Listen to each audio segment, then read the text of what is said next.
Restons attachés à Dieu, gardons notre dévouement, gardons notre fidélité, gardons notre sensibilité à la lecture de la Bible. C'est facile d'être un serviteur de Dieu. Il faut nous préserver, bien sûr, pour maintenir notre foi, notre équilibre, notre unité en Dieu. Dieu est bien présent par son esprit qui réside dans nos cœurs. La Bible est notre allié. Lue quotidiennement, elle est le pivot, le socle indéboulonnable qui nous maintient solidement. Cette fondation ne peut être déstabilisée. C'est la parole incarnée. L'objectif principal que l'on doit se fixer, c'est de ne pas renoncer un seul jour sans se nourrir de la parole. Il n'y a aucun doute qu'il ne peut rien nous arriver à faire faiblir, pâlir notre foi.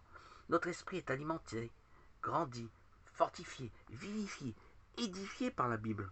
Nous n'avons rien à craindre. Lire la Bible ou l'entendre en audio, comme je le fais très souvent, ne nous détache pas de ce merveilleux héritage que Dieu nous a laissé par écrit. La Bible imprimée, diffusée en audio, contribue, participe pour nous accompagner tout le long de notre existence. Une vie sans Dieu, sans la lecture de la Bible, c'est la chute assurée, c'est l'échec. De même que l'homme physique meurt s'il ne se nourrit pas, de même l'âme divine ne peut s'épanouir. Le cœur se déchèche sans la nourriture spirituelle que nous accorde la Bible. Jésus représente pour nous beaucoup. Il n'est bien sûr pas placé au second rang. Toute l'importance que nous apportons à la Bible manifeste l'amour, l'importance que nous accordons à notre Seigneur, notre Sauveur et notre Roi Jésus le Christ, Roi Machiar, Roi Messie. Restons objectifs, Dieu est vivant, ressuscité, lisez, priez, vous vivrez la foi dans votre chair, vous serez imperturbable avec toute l'hérésie, le chaos, l'athéisme ambiant.